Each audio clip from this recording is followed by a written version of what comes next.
राम राम। ओम नमः शिवाय। अगर आप ज्ञानी हैं तो अपने ज्ञान पर अहंकार मत कीजिए। अगर आप विद्वान हैं तो अपनी विद्वता का दिखावा मत कीजिए। अगर आप पढ़े लिखे हैं तो अपनी पढ़ाई का रोब दूसरों पे मत झाड़िए। एक बार कालिदास जी किसी गांव से गुजर रहे थे। एक वृद्धा कुएं से पानी भर रही थी। कालिदास जी ने कहा, माता मुझे थोड़ा जल पिला दीजिए। उस वृद्धा ने कहा, पहले अपना परिचय दो कि आप कौन हैं, तभी मैं आपको जल पिलाऊंगी। कालिदास जी ने कहा कि मैं एक पथिक हूं, इसलिए मुझे जल पिलाइए।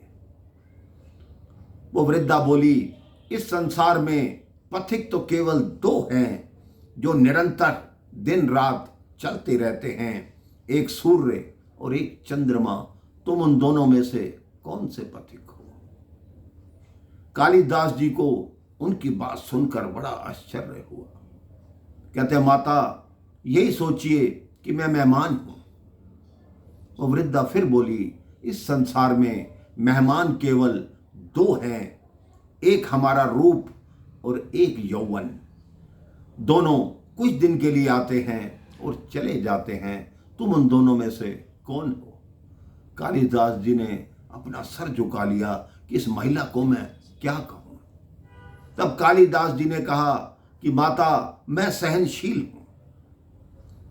वो वृद्धा बोली, इस संसार में सहनशील केवल दो हैं, एक धरती, हम उस पर इतना पाप करते हैं, उसको खोदते हैं, फाड़ते हैं, उसकी छाती में बीज गाड़ते हैं, लेकिन वो फिर भी खुश होकर हमें फसलें प्रदान करती है।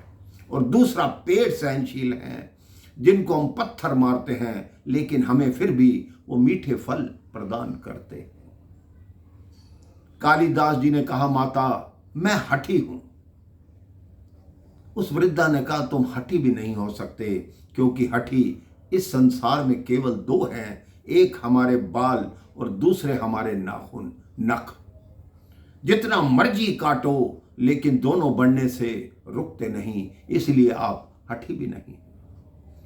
कालिदास जी ने कहा, मां कि मैं मूर्ख हूं।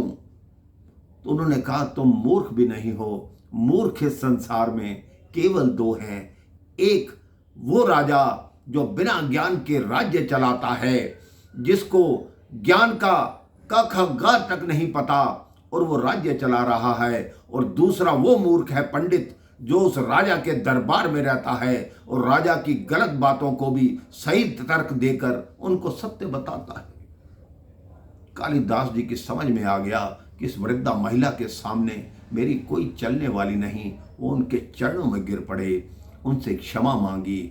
तब जब सिर उठाकर देखा तो वो साक्षात मां सरस्वती थी, जो कालिदास जी को ये ज्ञान कराने आई थी कि तुम कितने भी विद्वान हो, कितना भी ज्ञान तुमने प्राप्त किया है, लेकिन उसका अहंकार मत करो। अपने आप को ईश्वर का निमित्त मानकर इस संसार की सेवा करो। उसके पश्चात ही कालिदास जी के ज्ञान के चक्षु खुल गए।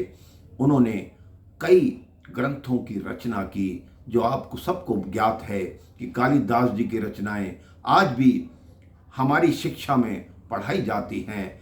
हमारे लिए उनकी रचनाएं उदाहरण हैं।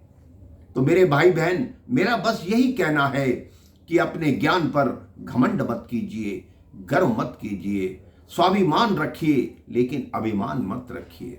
अपने जीवन में यही धारणा बना लीजिए, अगर हमारे पास कुछ ज्ञान है, कुछ विद्या है, तो उसको आगे बांटेंगे, उसको व्यर्थ नहीं जाने देंगे, औरों को समझाएंगे, और अपने से जो छोटे लोग हैं उनको ऊपर उठाने का प्रयास करेंगे।